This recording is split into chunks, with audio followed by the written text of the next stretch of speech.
Hi guys, welcome back to another episode of Madder Customs. I'm Travis. And I'm Rob. And today in the spray booth we have Rob's Jaguar XK8, which we're going to be laying a coat of paint down on. The car's been in the family for about 10 years now. It's my mum's car. She absolutely loved these cars when they first came out. So it's got a lot of sentimental value to me. And more recently, I did a journey down to Southampton Boat Show in it with my son and really fell back in love with it. This car, they are still, even for a 21-year-old car, it's such a nice car to do some miles in. So when I got back, Trav and I got our heads together. There'd been a lot of bad paintwork over the front that it's had over the years, and we felt really it's now time to just go to town on the car and get it looking really good again. So yeah, me and Rob had a really good look around this, and we kind of come to realise that it needed a front end. The front bumper was a dark blue to the joining panels. The bonnet had some stone chips in it, and then we had a bit of more of an in-depth look at the car, and there were some dents in the doors. The rear quarters had some bad repairs on it, and there was also some rust around the rear arches as well, so we've sorted that out. And as you can see, you know, we've really gone to town on it with all the panels being in primer. So now going to get into the mixing room. We're now literally at a point where we're ready to sort of shoot some paint, get our overalls on, get some paint mixed up, and get some paint laid down.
So just come out the booth from watching Trav put down the base coat and the ground coat. So the system was 1 coat of ground coat for coverage reasons, and then 3 coats of the metallic base coat, all of it being water based. It was really interesting to see. So my background's marine, I'm used to seeing polyurethanes, acrylics, basically solvent based paint systems, and it was interesting to see the differences of how quickly this stuff flashes off. So you'd think for a water based system it would take a lot longer to evaporate, but actually it's really, really fast. So we're now just about to go mix up some clear coat. We'll get that on in about 15-20 minutes. We're just going to check around with the light, make sure that we've got full coverage on all sharp edges, things like that.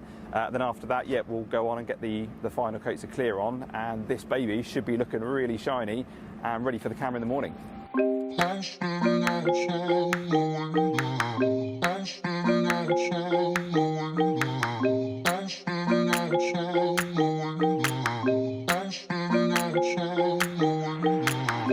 was standing outside waiting for you. You were always taking time, baby, playing it through.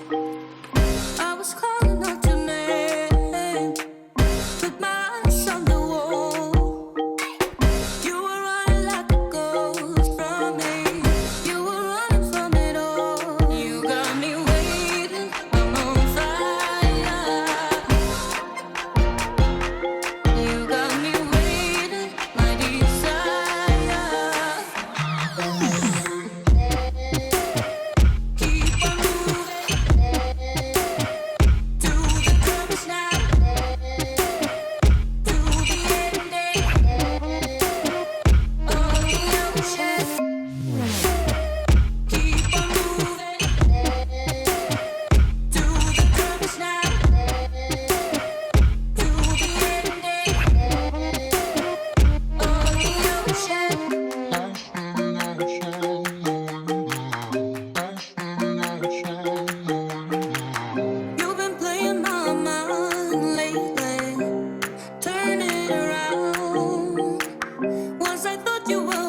the next morning, me and Rob end up getting out of here pretty late last night. We didn't actually even end up baking the car, which we're yet to do. So we're going to give this 20 minutes at about 60 degrees.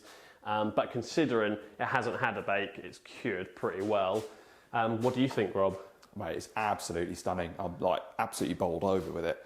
Really, really pleased. Credit due to you. We've got to show these guys around it. Yeah. So we're going to give you guys a quick little look around this thing and yeah, show you how this thing's holding up. Visually, the first thing you really notice on this is kind of how clean the paintwork's come out. It's so clean. Apart from a little bit of dust that's just sat on the top overnight, there's nothing in it sort of I'm too concerned about. And credit due to you for getting it so clean. And talking of which, I was looking at admiring that blend that you did on that A-pillar. Yeah, so we've done a blend up the pillar to correct the colour to the wing, and we just didn't want to colour up here because we didn't want to get too much colour. There's a rubber under this tape which we couldn't remove because it's stuck down, so we just decided there was no repairs or chips or nothing up here, just quick little blend, clear coat over there, and we're keeping the colour away from the rubber so we haven't got to peel it off, which is obviously, you know, saving us some money in the long run. The wings, like that clear coat. Being an ultra high solids and the depth of that clear coat. It really does shine, doesn't it? Yeah, I mean, well, the reflection in that sort of speaks for itself. And I'm guessing that's what separates your cheap clear coats with your more expensive clear coats? Yeah, definitely, mate. That is it, really. You know, cheaper clear coats, you will not get this sort of depth and finish on them. They'll nip up and pop. You know, put your hand in your pocket a little bit more and yeah, you get these results. And for really not a lot of money, sort of 30, 40 pound difference. Yeah, so, which seems crazy on a, you know, several £1,000 paint job like this. Yeah, you try and save 30, 40 quid. And these panels are big panels, and being dark colour, any bad filler work underneath it is just going to catch your eye straight away. Yeah. There's nothing in there, is there? No, not at all. Yeah, so really happy.